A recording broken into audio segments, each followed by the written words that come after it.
Schwartz, and thank you for joining our teleforum today. As Paul said, the topic for today is top business challenges for 2018 in the auto care industry. And we've brought together a terrific panel who bring different perspectives. They come from different segments of the aftermarket. So let me introduce everyone to you. We have Bartlett, Bruce Tartaglione, and Dan Griffin as our panelists today. So Corey, can you please introduce yourself to everybody?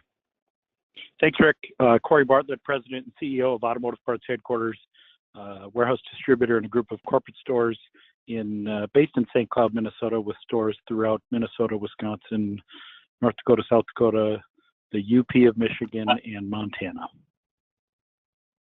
Great. Thank you, Corey. Bruce. Good afternoon. I'm Bruce Tartaglione. I'm Senior Strategist, New Business Development for the new Airtex ASC organization. Spent over 40 years in the industry in major aftermarket capacities in sales and marketing, and hopefully can bring a good perspective from the vendor manufacturing community to this panel. All right. Thank you, Bruce. And our third panelist is Dan Griffin. Dan, can you please introduce yourself? Thanks, Rick. This is Dan Griffin. I'm the Senior Director in charge of global sales for Dana Incorporated Aftermarket Group. Dana is a global OE manufacturer of driveline and power technology components. And in the aftermarket, we're primarily known for our Spicer and Victor Reinz brands. Likewise, I'm also pleased to be a part of this discussion and hope that everybody can get something valuable out of it. Thank you. Thanks, Dan. And again, just to reintroduce myself, my name is Rick Schwartz, and I am the CEO and Managing Partner of Schwartz Advisors. We're a M&A advisor and consulting firm, and we focus exclusively on the aftermarket, everything from passenger car through heavy duty. So let's get started. So we're going to be talking about challenges in the business environment in our industry today. So the format is I've got some questions I'll be throwing out to our panel. And when most of you registered for this teleforum, you sent in a comment on some of the challenges that you're facing in your company. So that was very helpful in formulating some of the questions for today. But this is also designed to be somewhat interactive. So as questions come up or you have some comments, please type them in the box if you're online on the webinar, and that'll go to our panel here, and hopefully we'll be able to get your questions as they come up live so we can ask the panelists. So without any further ado, let's get started. And I think the first topic to address will be the current state of the aftermarket. And from a big picture, guys, I'd like to get your feedback and thoughts on where the industry is here in Q1 of 2018. Not necessarily from your business or your company specifically, but what are you seeing in the industry? What are some of the trends? Are you seeing any positive tailwinds? And if so, what do you see? And then maybe we can get into any red flags that might be a headwind for us as we look out to the balance of the year in 2018. Corey, let's start with you from the WD perspective. Sure. Thanks, Rick. A really, really, really cold start to the year for us has given me somewhat rose-colored glasses as we look at first quarter, and so we're delighted that we had a real winter for the first time in quite some time. I'm excited about 2018 as I look at challenge number one, challenge number two, and challenge number three. At least locally for us, it's finding talent and recruiting, whether that's somebody in a store or somebody in a distribution position, or someone in our headquarters. Unemployment in a number of our markets is under 2%, and arguably that means anybody that wants a job has a job, and so that's been a significant challenge for us. We wrestling with how we attract new talent, and we're going back and forth on. I think we have a fairly robust benefits package, but one of the things we've been discussing lately is is it a robust package that isn't attractive or as attractive to some people, and so are we allocating our compensation dollars in the right spot? So I realize you said don't focus on what's going on in our own backyard, and yet in our own backyard that's been a very significant challenge so far in 2018. Well, I think you brought up a good point, Corey, and I think that's a topic that's relevant to a lot of people on this call, is finding talent and getting the right people in the right spot in your company. So I'm glad you brought that up. Bruce, how about you? What do you see for 2018 as we're just about done with the first month of the year? Do you see positive trends, or are there some signals that we should be concerned about? I think if you take a look at a number of different factors, there's a lot to be very positive about. If you take a look at what happened in the economy in 2017, both the Dow Jones and the S&P 500 for a 20-day moving average was just unbelievably high, and that continues through the first couple of weeks in January. So I think from that standpoint, there's some great optimism out there.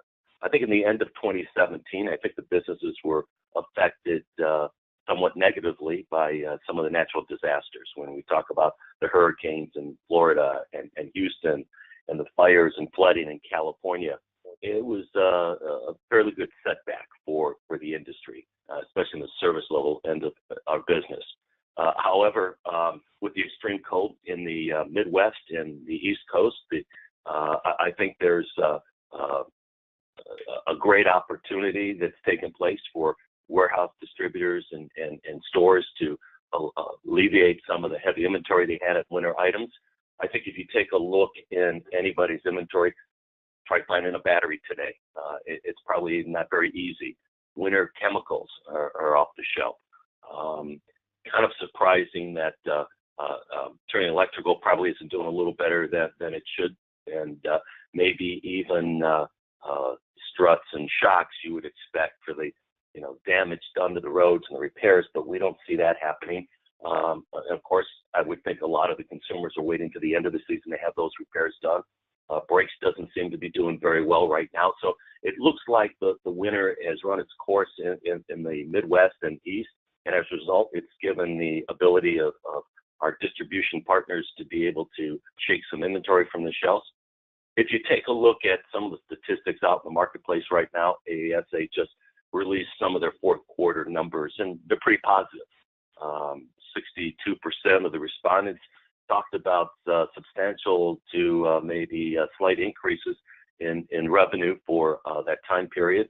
63% reported point of sales is trending up slightly to mid-range. 56% reported new orders, and average new orders increasing in that 2.7 to 3% range. So a lot of positive trends, and it looks to continue through the first quarter. So I think there's a lot of positive things that we can take from this, and I'm pretty encouraged by it. That doesn't mitigate some of the challenges that we have that I'm sure we'll talk about in a few minutes. Okay, great. And Dan, how about you from where you sit at Dana? What do you see for this year in the aftermarket with some of your peer groups and suppliers, and also with the WDs that you sell into? Right. So I'm similar. I see a generally positive trends, really led by the economic indicators that we're seeing through the course of the rest of this year and even early into next year. More from a practical standpoint, we understand that there's an increase in vehicles in operation that are getting to the sweet spot of needing service and parts as we continue to move on beyond the recession of 2008 and 2009. So I think that's a positive factor. So those are two key things that we are relying on to tell us that things are looking good for 2018 right now. So as we maybe just sum up what our panelists think, there's what I heard was there's some positive trends. Some of it is seasonal, as we might expect this time of year, and we also haven't had the full opportunity to take advantage of the season. Consumers maybe not getting some of the repair work done unless it's necessary. And then there's also just some cyclical opportunities based on how the year ended in 2017. If anyone in the attendee listening in today has some opinions on how the market's doing, please send it in. I'd love to get your feedback as well.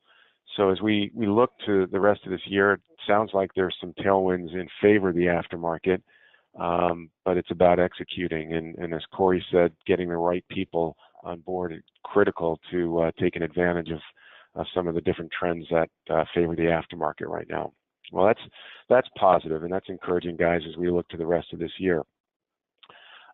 Let's turn to the next topic. There's always a lot of talk about what's going on at the street level with the installers, the technicians doing the work, the guys throwing away the box. Love to hear from your perspectives what you see going on at the installer level. For example, do we see any new trends or dynamics in the independent aftermarket versus the OE dealer repair channel? What about shortage of technicians? This kind of goes along the lines of what Corey was talking about within his business, but what about the shortage of technicians? Any comments or things you're seeing there? And then also, if you have any thoughts or comments on just the availability of technology that's necessary at the shop level to do the work. So again, Corey, I'll ask you to start it. What are you seeing at the shop level in terms of just trends, dynamics, opportunities? Sure. Is there a technician shortage? Yes, there is. There has been for a long time, and I guess I don't see that changing anytime soon. I think we'll be continuing to scratch, and I think our independent repair shop customers will be continuing to scratch for technicians for a long time. The piece that concerns me more than the shortage of technicians is the vacuum of potential buyers for our independent repair shops. The average age of our customers is not 35 or 40.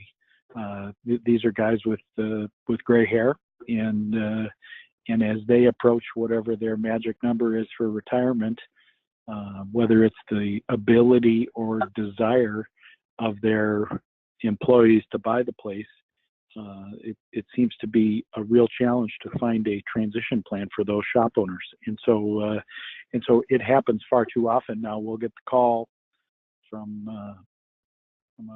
a long-term supportive repair shop who says, this is my last week, and we try and talk about, well, you don't want to do that, or maybe there's somebody that wants to buy it, and we do our best to play matchmaker for someone who is interested in getting into the business. But in a lot of cases, there's been some real challenges in finding that transition plan, and so that steady long-term customer goes away.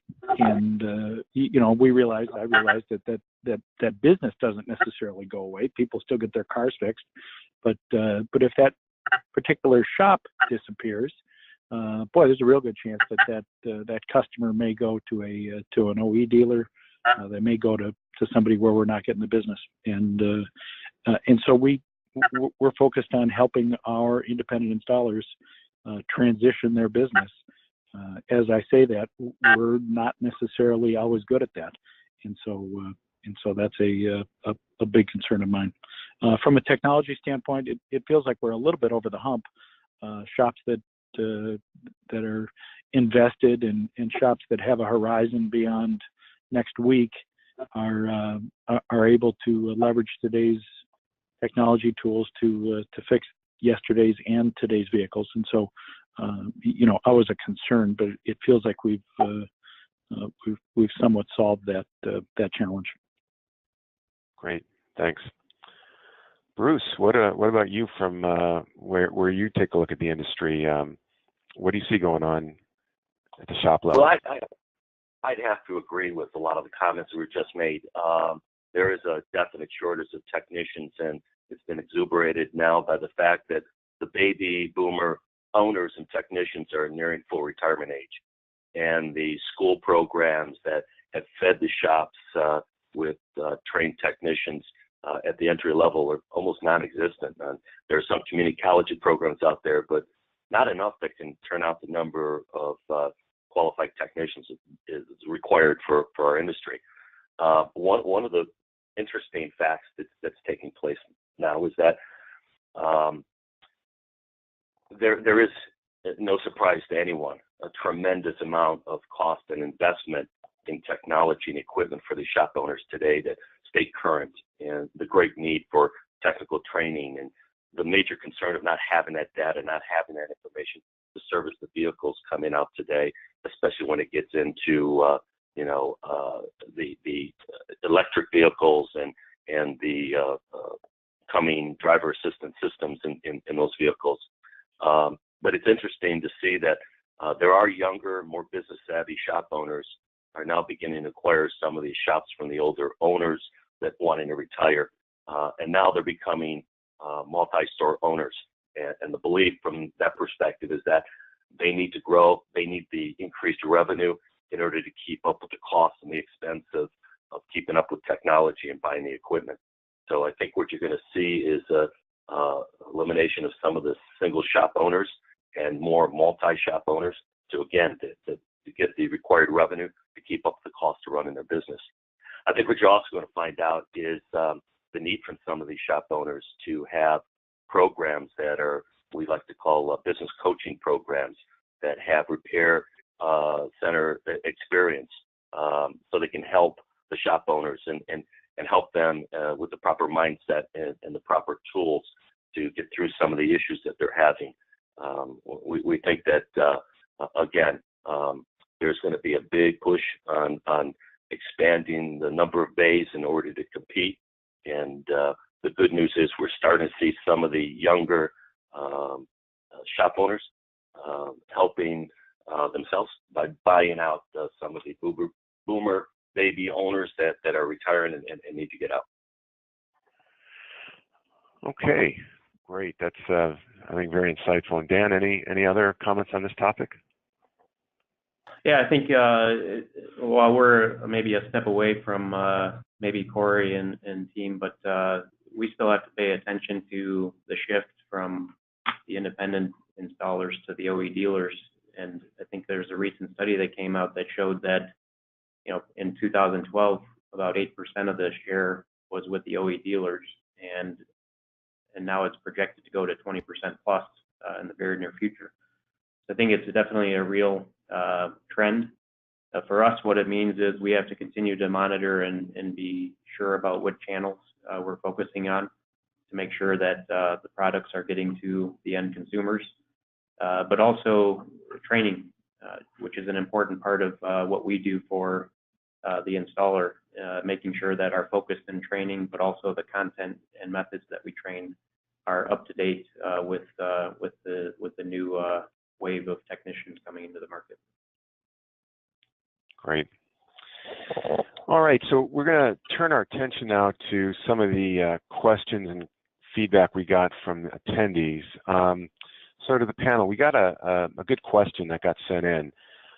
So there have been some indications that traditional aftermarket sweet spot is shifting towards older vehicles. So the recession of 2008, 9, 10 certainly had an impact on new car sales, which has had a ripple effect on the aftermarket. I'd like to get some feedback from the panel on how is this impacting parts being sold today and maybe for the next several years. For example, will we need to have a focus on a good, better, best strategy to keep vehicles on the road and keep them serviced? And what do you guys think about just the dynamic of the consumer making decisions about what to do with their vehicle and where to take it to be serviced? So a couple of different parts of this question. One, are we starting to see more cars in that aftermarket sweet spot of 5, 6, 7, 8 years coming in to the aftermarket just because of the pickup of car sales after the recession, and what does the older vehicle age, with the average age being 11 plus years, what does that mean for the aftermarket? So why don't we mix up the order here? Bruce, any thoughts on that, the follow-up from the recession and how that impacted car sales and how it may be either a benefit or not to the aftermarket? Obviously in that 2008, 2009 time period where original equipment manufacturers, the OE dealers, were not selling the number of units that they had in the past is causing a void in the marketplace. But there are some opportunities to overcome that. I think if you take a look at some of the statistics that came out recently, one of them indicated that in 2018, there will be a record number of lease vehicles that are hitting the marketplace. And these are vehicles that under the lease programs were primarily being serviced by the car dealers. These vehicles will now be serviced by the independent repair shop. So that's a positive, and that's happening. One of the other things we're seeing too is as the age of the population of the vehicles increases to 11.3, 11.4 years and beyond, many households have more than one vehicle, normally two, sometimes three, and that primary vehicle is relatively a new vehicle. What we're seeing is that less miles are being put on the older vehicle, and that isn't necessarily good for our business. And because the vehicle is older, they're putting more miles on the newer vehicle. So I don't think that bodes very well for the marketplace right now. I think at the end of the day, it's important to understand too that as we all know, with the gas prices remaining low and consistent, miles will be driven and just increase, and that's obviously very, very good for our business. So it's important to make sure that we follow that trend as a leading indicator. But at the end of the day, I think it's very positive for the parts sales for our business. I mean, if we take a look at the recent trends, we talked about the natural disasters that took place in 2017 and the cold winter that we've had in the Midwest and the Eastern Seaboard. I think you're going to see in the first quarter of 2018 bay utilization go up, probably as much as 8 to 10 points, which is pretty significant. And usually about 30 to 45 days after you see an increase in bay utilization, you'll see that need for parts work up the distribution channel. And for us as a manufacturer, again, we probably see that increase 30 to 45 days after the fact. And that probably puts us right in the middle of the first quarter. So the end of the first quarter going into the second quarter should be very positive for part sales. And Dan, in the same topic of the VIO trends, as you as a supplier look at the shifts in the VIO, whether it's, as Bruce mentioned, vehicles coming off lease or the average age or other dynamics that might be relevant, what do you see as the either challenge or opportunity for the aftermarket today and for the next couple of years with some of the shifts in the car park in the United States? Yeah, I think the key thing that we have to be mindful of in the manufacturing space is what you mentioned previously on the good, better, best. It's clear that as the vehicles age and you're getting into your second, third, or beyond owners, they're all looking for different value at different points in the life cycle of that vehicle. And it's up to the manufacturers, and it's certainly going to be category dependent, but got to be strategic in thought and investment about how you satisfy those varying value requirements. Corey. Oh, go ahead, Bruce. Go ahead. I'm sorry to interrupt, but one of the things that we're seeing too with the competitive landscape with manufacturers coming over from overseas in China and hitting the marketplace, tremendous amount of price pressure going on in the marketplace today.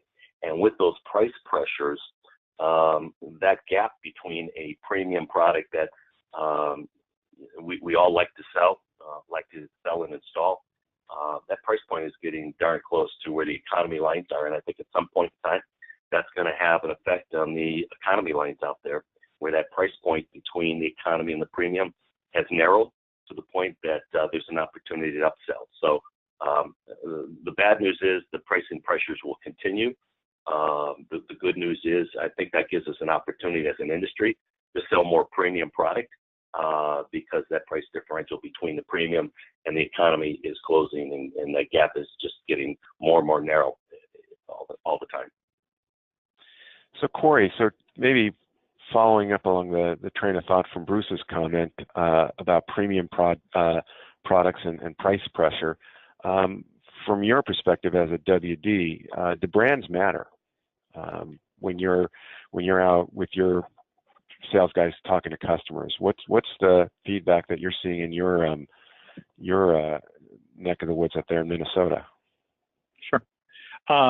Brands do matter to us unless they don't, and so because of our sales team on the road, able to help a customer understand what's in the box, I think we're a little less dependent on a familiar brand. Premium quality is very important to us, and in a lot of cases, premium quality does end up with a familiar brand on the box. But in some cases, that's not how it works out, and so we're very familiar with introducing premium quality products that maybe aren't as familiar to our customers, and that familiar brand that on category A is 5 gold stars. That technician or that shop owner is really doing his product management by category, and so just because we apply that brand to let's say a new category, just because he recognizes the name doesn't mean that he's comfortable that on that new category of products that the old familiar name will hold true. So we have to win those customers one by one, category by category, and so for us the premium quality is more important than the tried and true brand name. Well, that's really interesting. I like the way you phrase that. Brands matter until they don't. Now let's maybe ask the same question to our suppliers on the panel. What do you guys? What's the thinking about making brands relevant and making sure that there's a differentiating point between brands and either premium alternatives or low-cost alternatives, private label alternatives? Dan? That's a good question, and I think Corey brings up some good points about how you can change the perception at different points in the distribution chain. But from a manufacturer perspective, where we feel we have a very trusted and well-known and respected brand, critical for us is to continue to do the things that made the brand to begin with, which is quality and durability, which is what everybody counts on. But beyond that, finding ways to bring more value to the channel partners and looking at it more than just a part supplier, but as a business partner. Finding ways to make it easier to do business with us, which is a very strong theme among us and I'm sure our peer groups, but also the basics of availability and coverage even at our level as well. All those things contribute to the total value that will help us continue to separate the brand. Okay, and Bruce, any thoughts on this topic? Yeah, I would really have to agree with Dan in a lot of respect. I obviously a very big believer in brands. I think brands really create the awareness and trust, not just with the shop owner and professional technician, but the consumer as well. But I don't think it's just the vendor manufacturer that drives the brand. I think that brand is driven by every step of the distribution channel and how that brand is taken through the distribution channel. For example, if you have a brand that is strongly recognized, but the brand is helping serve the distribution community, the warehouse distributor, and by giving them the things that they need in an absolutely good quality product, a brand, a manufacturer that stands behind that brand to help support returns and customer dissatisfaction, to make sure that it's priced right in the marketplace, that helps sell, that the marketing and advertising programs to drive that are all there.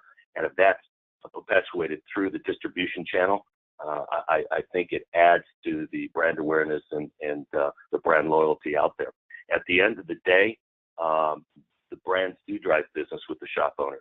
And I think at the end of the day, if that brand and the people that sell that brand through the distribution channel can provide the shop owners with the things that they need, the specs they require, the right pricing, the catalog and the availability, all the imaging that goes with that, that's all part of the brand. And if we continue to drive that in the marketplace, we'll be successful.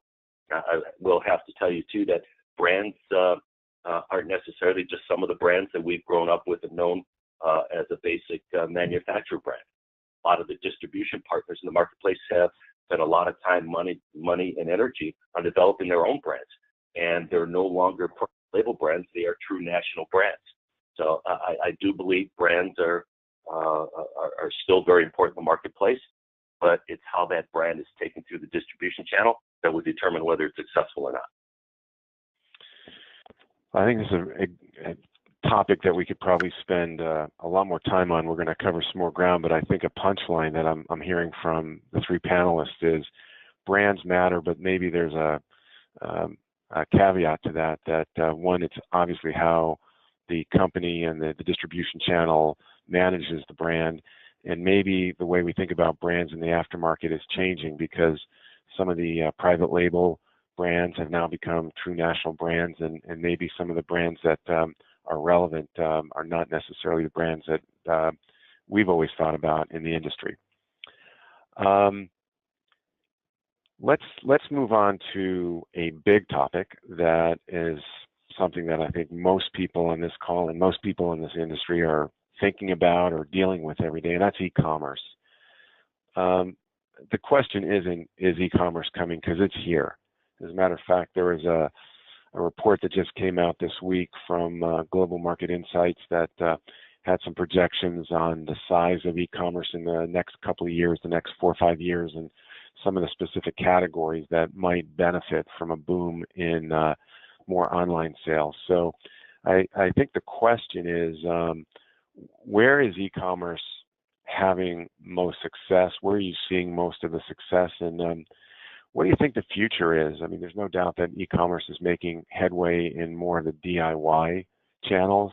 Do you see e-commerce becoming more prevalent in some of the traditional markets, the DIFM markets? Will shops be buying more of their products online, some of the parts that they need?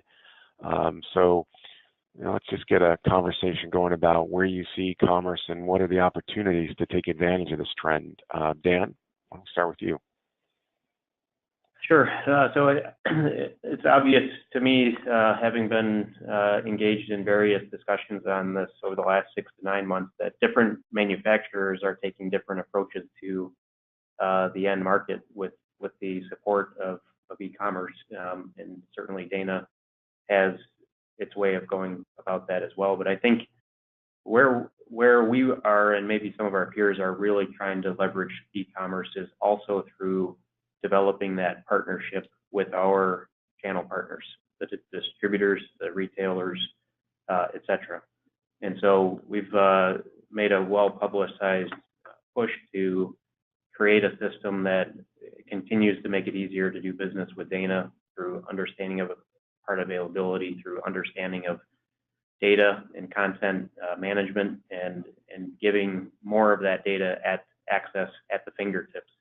And again, to summarize again, it's about becoming a better business partner to those distributors and channel partners that we have been working with for years. And Bruce, we had a question from the audience. Is there much concern for, going back to the brand conversation we just had and now talking about e-commerce, is there much concern for brands maybe getting compromised in terms of pricing when branded product is sold online? Well, what are your thoughts on how the online channels, whether it's the big pure play retailers or some of the maybe aftermarket companies who've created online aftermarket channels, is there any damage to pricing of branded products sold online? Well, I think there's a lot of issues that could be damaging to brands, and price certainly would be one of those. I was talking to a major distributor a week or so ago, and they said that the battle of e-tailing isn't about price, it's about margin. And part of that is understanding the marketplace and the changes that are taking in the marketplace. E-tailing is a major shift in how we go to business. But if you take a look at the automotive aftermarket in the last 60 or 65 years, there's been a lot of change. And you take a look in the last 20 years, there's been tremendous change. And we've overcome that change by adapting and looking and being creative and innovative and finding differentiation in the marketplace. The e-tailing is just a differentiation that's taken place in the market space.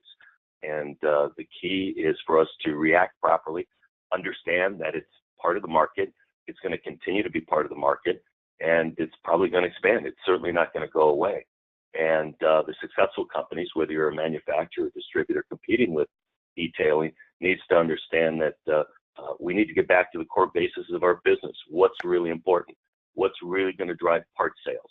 And it's all those things we've been mentioning on this call. It's providing the data that allows whoever's installing those products to have the right data to be able to do the job right and do it right the first time. It's having the right pricing that allows you to be competitive. It's the cataloging. It's having the parts availability when it's needed. It's the imaging. It's all those things that we have to be good at to compete. And at the end of the day, I still think some of the complexities that we have in the parts that we offer to the marketplace requires high technology training. It requires sophistication. It requires data that's really important for the installer to have it, and you have to have access to it. So yeah, price has a way of damaging brands because they're going to be out there no matter how the e-tailers get a hold of that brand. But I think in order to survive, we have to have the skill sets and the mindset to be able to compete aggressively. And as I said before, we need to be creative, innovative, and make sure we continue with differentiation. We simply need to take costs out of the distribution channel that allows us to be able to, as partners, work together to face that hurdle. All right. Well, Corey, I'd like to get your insights on this topic. Bruce said price matters, but margin is definitely more important at times in price. And Bruce also mentioned data, access to data. And as he was mentioning that, we got a comment from a listener about the availability of access to technology, especially with respect to ADAS. So the question was that came in, there's a lot of recalibration requirements for ADAS and some of the other new systems that are on vehicles that might be helping dealers because maybe consumers think that they have to go to the dealer or dealers are the only ones who have access to that technology. So thinking about this conversation about e-commerce and e-commerce part sales, pricing pressure, and now technology, what are your thoughts on e-commerce, how it might affect the aftermarket with respect to any of those variables, technology, price, parts availability? What do you see? Sure. Our view is that some of that retail business has been impacted by the e-commerce behemoths. Our own business is maybe a little bit insulated from that as we're making hydraulic hoses for a customer that comes in, as we're mixing paint, as we're providing heavy duty parts, as we're really a service and support business that happens to be selling auto parts. And so in some cases, we're in a different business, although we're selling the same products. And so Bruce mentioned that we've had a fair amount of competitive adjustments and change over the last 2, 3, 4 decades. And as we look at the e-commerce world, it's another new competitor that does some things well and does other things differently. And so, will it continue to have some impact? Yeah, it will continue to have some impact. And yet I'm optimistic that the business that we're in, that really that service and support of our customers is a different business than the e-commerce players are in. Okay. Let's turn our attention to another topic that a lot of the attendees mentioned when they registered for this event, and that's consolidation. We've seen a lot of consolidation in all parts of the aftermarket, suppliers, WDs, other areas in the service channels. Is this a trend that's going to continue? Will it taper off? Dan, what are you seeing in terms of consolidation right now? Sure. So from a supplier standpoint, and talking about our company and peer companies, I don't have a lot of comment on that. I think that the consolidation activity is going to be most concentrated in the distribution channel, the wholesale warehouse distributors, because I think historically it has been a fragmented market. I think that it's still fragmented to a degree, and I think it's been mentioned even previously on this call about the succession planning and challenges of some of the smaller WDs out there right now. So I think it will be expected, and it's clear to me from some of the discussions we've had around the industry that it will continue. Corey or Bruce, any thoughts on the topic of consolidation, since that was a big challenge and concern for many of the attendees when they were registering for this event or this teleforum? Well, Rick, I can Sure. tell you that it absolutely is going to continue. I think that's the nature of the beast right now. I think when you take a look at the ownership of some of these smaller to medium-sized businesses in the distribution side, it absolutely is going to continue as the baby boomers get older. There isn't much of a succession planning in there. The challenge they have is identifying the right player to match up with to sell, and a potential buyer finding the right clientele to acquire. We mentioned it earlier in the conversation. I think you're going to start seeing that on the shop owner side of the business.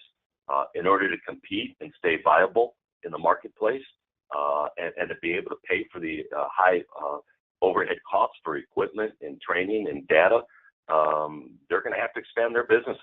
And so there's a lot of younger shop owners that are looking at some of the older baby boomers who are going to retire. So I think you're going to see that throughout the distribution channel.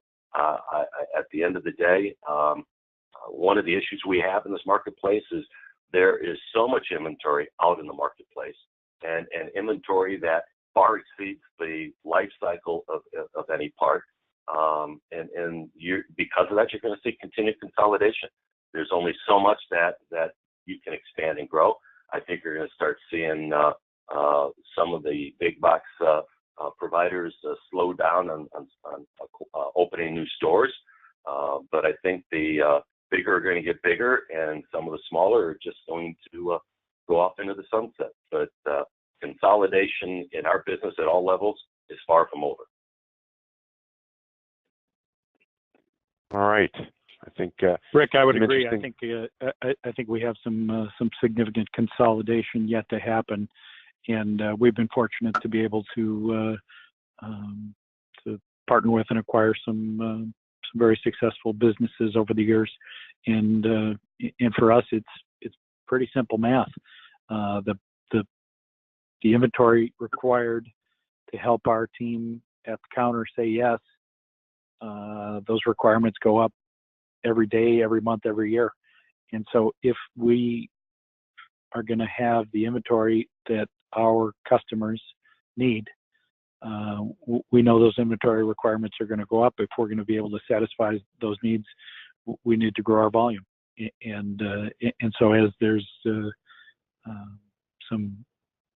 mid-sized and smaller players that aren't able to have the inventory on the shelf, I think it becomes a pure SKU game. And we can complain about parts proliferation, which is maybe a little bit like complaining about the weather. The requirements are going to continue to go up, and we know that parts proliferation is going to continue, and so at least from an APH perspective, we know we need to continue to grow to be able to continue to help our team say yes. So I think consolidation, from what I hear from the panel, it's gonna happen for a variety of reasons. It's a dynamic that is in place. Is this something that we should look at as an opportunity? Is this something that's a concern? And I'm thinking specifically here. A question came in about roll-ups at the service level. When shops are being rolled up by big strategics or even by private equity investors, is this something that is, we should look at as whether WDs or suppliers, just a fact of life, and we have to figure out a way to turn it into an advantage? Is this something that's a concern that's going to change dynamics? And it could also have an impact on just how do the independent aftermarket technicians compete against the OE dealers. So let's just focus for a few minutes on consolidation at the service level. Opportunity, threat, or is it just a fact of life and we have to figure out how to deal with it? Corey?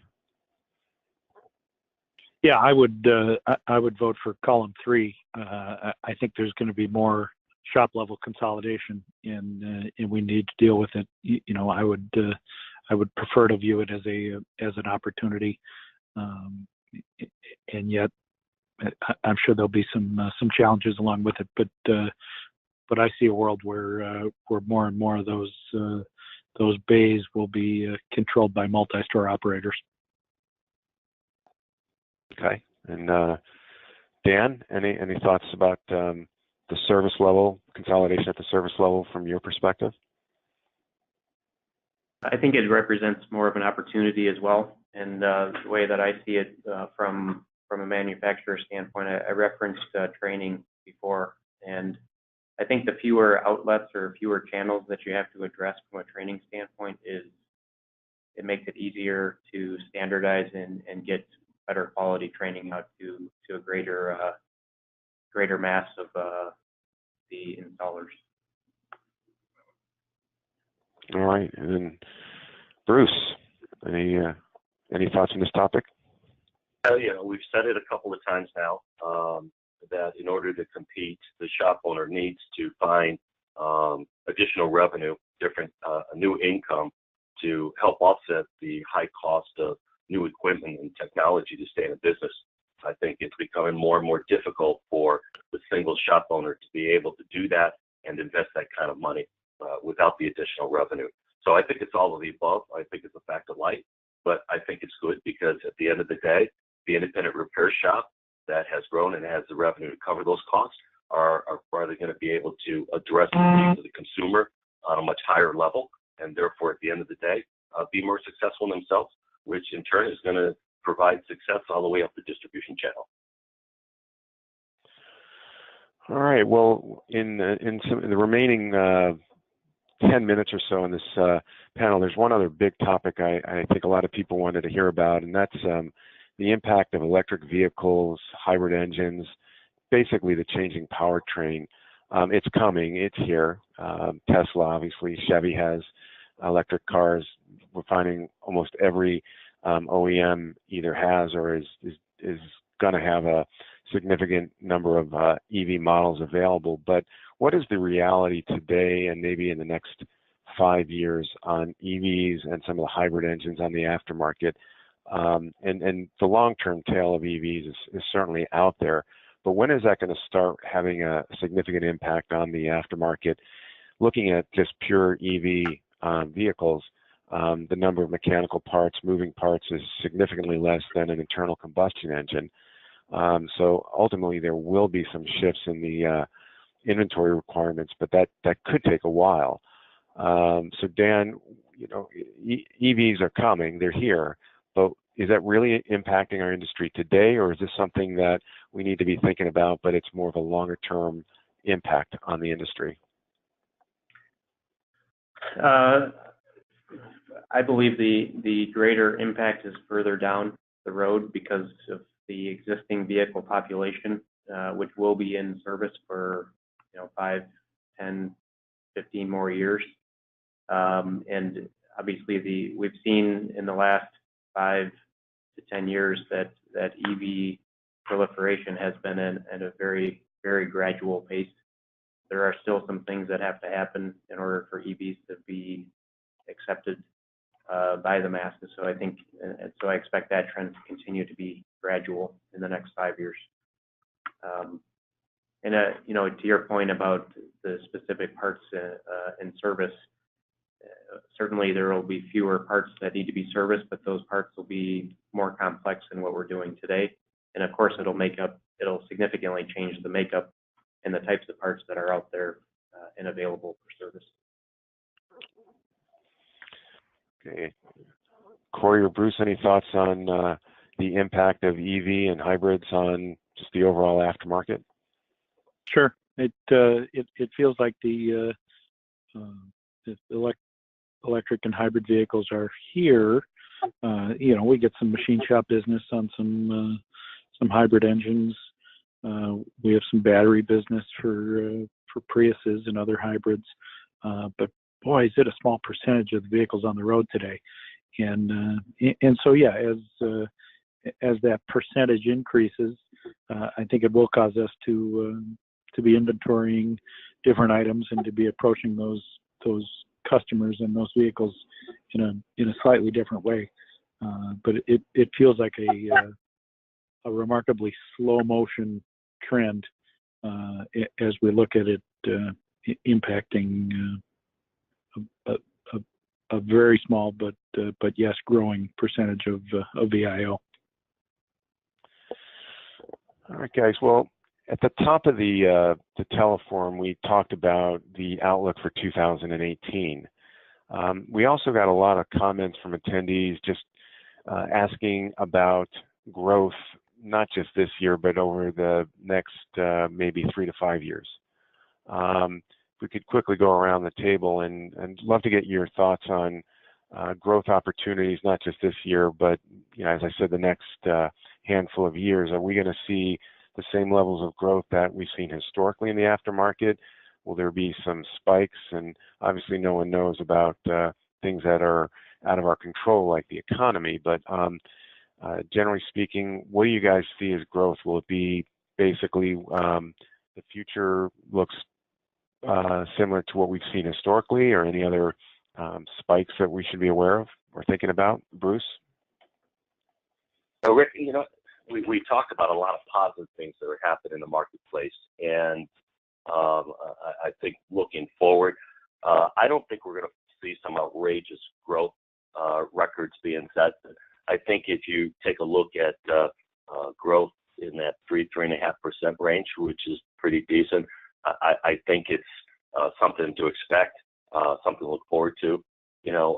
Going back to the last conversation we had on electric vehicles, some of the things that scares a manufacturer today, and there's some statistics that came out, I want to say in the second or third quarter of last year on a AASA aftermarket barometer report, and it indicated that 70% of the respondents to their survey from a manufacturing side said that there was going to be a major impact with electric and hybrid vehicles. And out of those 70%, 54% said it was to be a negative impact. And among all of those respondents, I believe the number was 25% of those respondents said that they do have products that they need to capture that business, and 48% said that they're starting or planning new R&D type initiatives in order to get there. And so long term, I think it's a little scary. If you're not manufacturing products that go on those vehicles, you're not going to be in business. I think I saw a statistic that said 28% they have no plans to change development of products. Well, that means these 28% are probably going to be out of business. For the near future, if you're talking 2018, I think it's fairly optimistic. I think right now we're in a very optimistic quarter.